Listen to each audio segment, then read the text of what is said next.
We got Drakkar Klose back here on the program. He's going to be taking on Bobby Green at UFC on Fox 31 on December 15th. Drakkar, what's going on, man? How are you? I'm doing good. Thank you for having me. Oh, of course, man. It's always good catching up with you. I know you had the workout this morning. How did that go? It went good. We have sparring this afternoon. I just came in, did a little something to get my blood pumping this morning, so I'm ready to go. What did that entail? Is that weights? Is that cardio? What are you doing?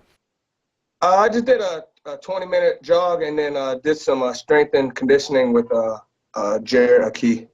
Okay, sounds very good. Before we talk about this fight or your last fight or anything like that, how's fatherhood treating you, man? I know that's one thing that's been really big impact in your life lately.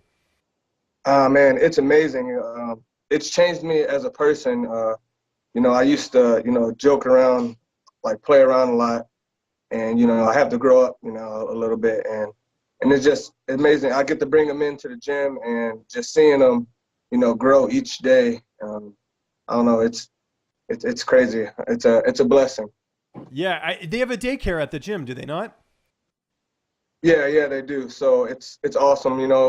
After 6 weeks, after the work, I bring him in, and now he's watching everybody. He's watching everything. So hopefully he doesn't want to be a fighter, though. Right. Yeah. No, I hear you on that. Let's talk about your last fight. Great performance against Lando Venata. I know you would have liked the finish, but you must have been pretty happy with that performance because it was a pretty dominating win. Yeah. It just I improved a lot. From my debut to my last fight with Lando. It's I see a big difference, and I'm still young in this game, and I still have a lot to prove. In the UFC. So I'm just glad I have the opportunity to showcase another great performance December 15th against Bobby Green. Yeah, and why do you feel like you've evolved a bit? Is there anything you can pinpoint to sort of showing how you've evolved? Just like just having a kid, like when I was 20, I was like, I wish I would have did this, and now I hit that milestone. 25. Oh, I wish I did that. But now, everything's lining up perfect, and and I just have to thank I have a great team around me, and and a lot of that goes, a lot of credit goes to them, and just keeping me level-headed and grounded. Let's talk about Bobby Green. It seemed like this was a fight you wanted, and also there's been a bit of back and forth online. Do you like that heading into a fight? Because I can't recall that with some of your last fights. I really I was cool with Bobby Green. We had the same manager. He came out here. We trained. I hung out with him right before I fought Lando. We talked about, Lando's strengths and weaknesses. And, it kind of sucks that it came down to this, but, it's time for me to shine. Whoever they put in front of me, I have to go out there and defeat them because I got to feed my son. So, yeah. You gotta get that food on the table. How do you feel like you match up against him in this fight? I think it's a awesome matchup for me. I know he's had a lot of knee surgeries, so you're not the same. I've been able to train consistently for years. He'll fight once, and he won't fight a year later. So I think just me constantly grinding, able to come into the gym and perform and able to put out great practices, is gonna show in the fight. In training camp, you mentioned it there. Great group of guys and girls at the MMA lab. A lot of good training partners. Who have been some of the guys you've been really working with, or girls that have been helping you get ready for this fight? Benson, David Mashad, Bobby Moffitt, Brett Cooper. Pretty much everyone. Jared Cannonier. Everyone, I can't. It's hard to just name. Yeah, we'd be here all day. Yeah, yep.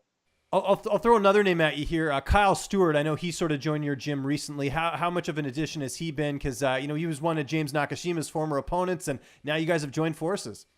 Yeah, I think he's a great fit for the team. I'm glad. It kind of sucked that they had a fight, but after they fought. It's no beef. I'm glad Kyle's here, man. He's a great addition to the team. Speaking of beef or perhaps turkey, we just had Thanksgiving, and you've got this fight on the 15th. How did you get to enjoy your Thanksgiving with the fact you have to cut weight for this fight? Actually, I ate a lot of turkey and ham. Stayed away from carbs. I've been doing a keto, more of a keto diet, so I was able to eat my meats. So, Yeah, that's good. Did you get the keto flu when you started on that? I know that happens a lot.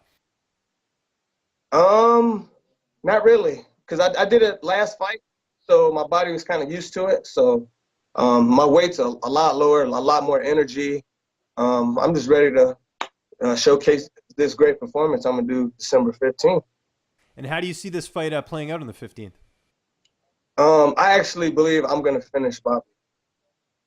He's not there. He always gets dropped in every fight. So What's next for you after this fight?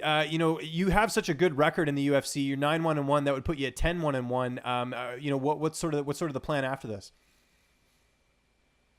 hopefully, they like I said, I want the winner of whoever wins out of Lee and Iaquinta. So that's what I'm hoping for. But I can't look past Bobby Bean. I'm not gonna lie, he's a tough opponent. He's gonna be the toughest I fought so far. So um, I'll talk to you. I'll let you know after I beat him. It's UFC on Fox 31 coming up here December 15th. Drakkar, always appreciate you taking the time, man. Just remind people where they can find you on social media, and if you have any sponsors or shout outs, the floor is yours, man. You can find me on Facebook, Instagram, Twitter at Drakkar Klose. I would like to give a shout out to RX Outer, Peter Jungle, and he put me on the spot. Dreamscapes. That's all I can think of right now.